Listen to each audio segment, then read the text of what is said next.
You know, you've just bought a beautiful home in the Museum District, and really it's like art, history, science, oh my.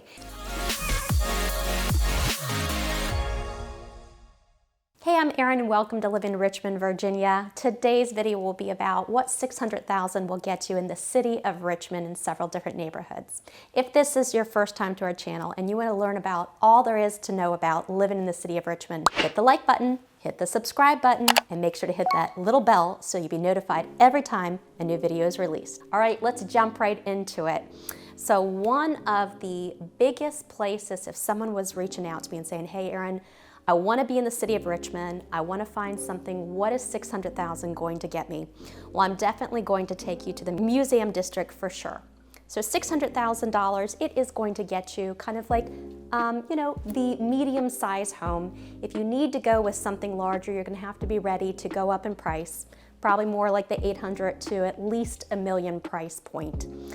What to expect. Most of the homes in that area, they're going to be at least a 3-bedroom. Do not absolutely 100% guarantee that you're going to have 2 full bathrooms. I would say between 1.5 to 2 is about average of what you're going to see. Most of them are going to be 3 to 4 bedrooms and that 1.5 to 2 baths.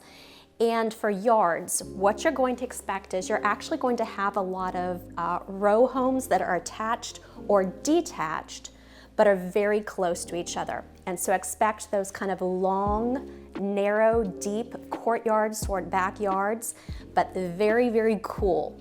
And in the back of them for parking, you can expect that you're going to have back alleyway to get to your things. Everything's going to be fenced, privacy fences.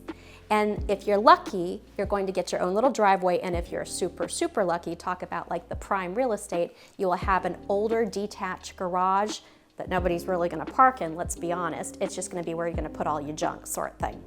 That is definitely the primo of being in anything for the city.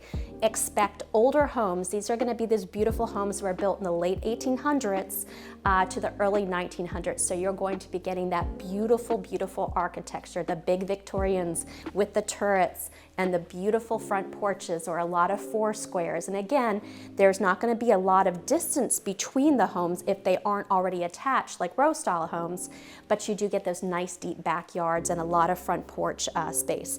So be ready to, when you go inside, you're going to be seeing all the beautiful things you'd see in that particular style of home. All the big, at least 9-10 foot ceilings, the big, beautiful historic windows that really let in a lot of light, the big chunky trim work that you would expect for that time period, the beautiful banister and newel posts that are on the staircases. For any kind of renovations in the $600 price range for the Museum District, they are going to be on the luxury end. Expect that most people actually will have blown out some walls so that it gives you a more modern feel, that flow from the kitchen into the family room, and most of them actually will be 3 or 4 stories, and that would be including most of them will be finishing off an attic, and a lot of them will finish off the basement. Definitely be prepared though, all of your laundry, your washer and dryer connections, they're gonna be in that basement. So just be prepared for that. Okay, you buy your beautiful house in the Museum District and you're ready to do your housewarming party. Where are your guests going to be parking? Well, I can tell you this much.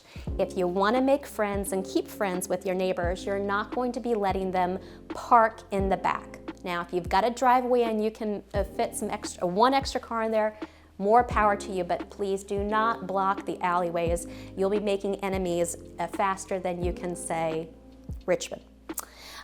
What I would recommend to you is they probably going to have to do what I do and what my husband and I have to do whenever we're visiting people downtown, is that you're going to have to go find some parking along the street and walk a couple different blocks. The cool thing is you're in the Museum District and all you're going to want to do is walk. In fact, the beautiful part about this particular area is if you have a car, great. Most of the time you're probably going to be leaving it in your driveway so you can enjoy what is all around you, because for whatever it is, you've just bought a beautiful home in the Museum District, and really it's like art, history, science, oh my. Favorite places, hands down, is going to be the Virginia Museum of Fine Arts, no question about it. The greatest thing about this museum, even if you're not a museum person, is definitely, I love the little lunch cafe. They do have a very nice restaurant that is on the top level. I've actually never eaten there. I love the little luncheon place. And the best thing about it is that you can go out on the patio, and they have the Virginia Museum of Fine Arts, the sculpture garden. And I think of it like the modern take on Monet's Lily Pond painting, because you have your pond and then it's these like bright red reeds, and it just has this really neat contrast. And I'm not usually a modern art sort of person, but I do loving eating out there.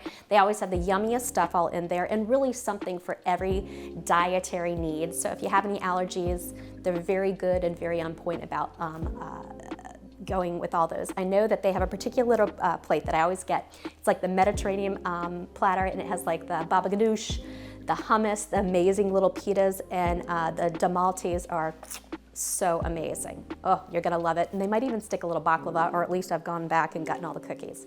Also, the other thing I love about that particular museum is the gift shop. And I know I probably talk about this like, does this girl shop all the time? Is that all she does, eat and shop? No, promise. Not doing that.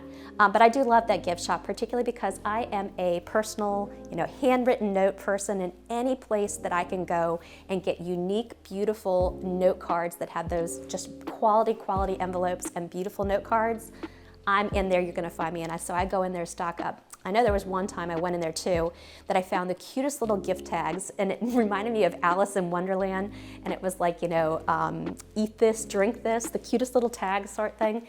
I've used those for numerous gifts over the years, and gosh, I wish I had gotten a whole bunch more, because they were just the cutest things and so much fun sort of thing.